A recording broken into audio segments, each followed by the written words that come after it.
Welcome back বন্ধুরা।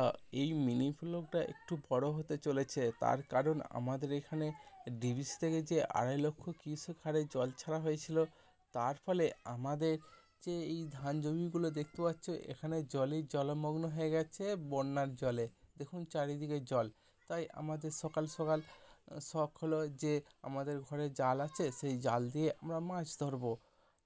তাই আমার গিন্নি সকাল সকাল জাল নিয়ে বেরিয়ে পড়লো মাছ ধরবে বলে। তাই জাল দিচ্ছে, দেখুন কীরম করে। ওর ভয় লাগছিল, বাট তবু ভালো লাগছিল, যদি মাছ পড়ে তরকারি করা হবে। আর চারিদিকে তো বন্ধুরা জলের ধান জমি রয়ে যাচ্ছে, কষ্ট হচ্ছে, বাট কিছু করার নেই। আনন্দ তো আনন্দই হয়, তাই মাছ ধরা হবে।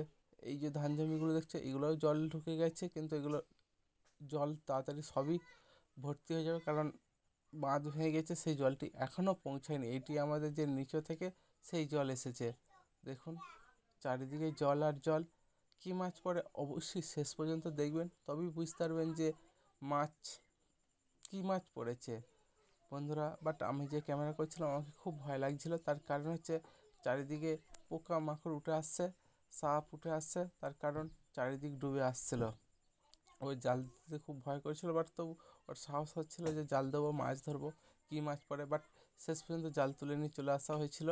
সেখান থেকে দেখাতে পারিনি ক্যামেরাটি করে, কিন্তু ঘরে নিয়ে আসা হয়েছিল। দেখুন কী কী মাছ পড়েছে, আপনারা সচক্ষে দেখুন।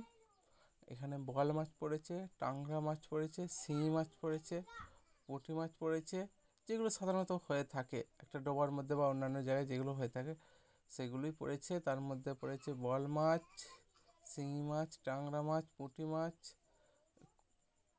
চ্যাং মাছ, লাঠা মাছ, এইগুলো পড়েছে। দেখুন এই যে শিঙি মাছ, বাবা নাচছে। এইরকম বন্যা কাদের ওখানে হয়েছে অবশ্যই কমেন্ট করে জানাবেন, কারণ আমরা নিচু এলাকার মানুষ, আমাদের হচ্ছে জল প্রতিনিয়ত নিয়ে খেলতে হয়, আর এই মাছ আমাদের প্রতিনিয়ত হয়ে থাকে। শিঙি মাছ দেখুন আমার গিন্নিকে মেরে দিয়েছে, জ্বালা জ্বালা করে। মাছ খেতে হলে শিঙি মাছের একটু কাঁটা তো খেতেই হবে, তাই জ্বালা জ্বালা করছে। দেখুন মাছগুলো বাস পাওয়া গেছে, এই মাছগুলো আমাদের খাওয়া হবে। কমেন্ট করে জানান এরকম মাছ কোথায় কোথায় পাওয়া যায়। Thank you watching.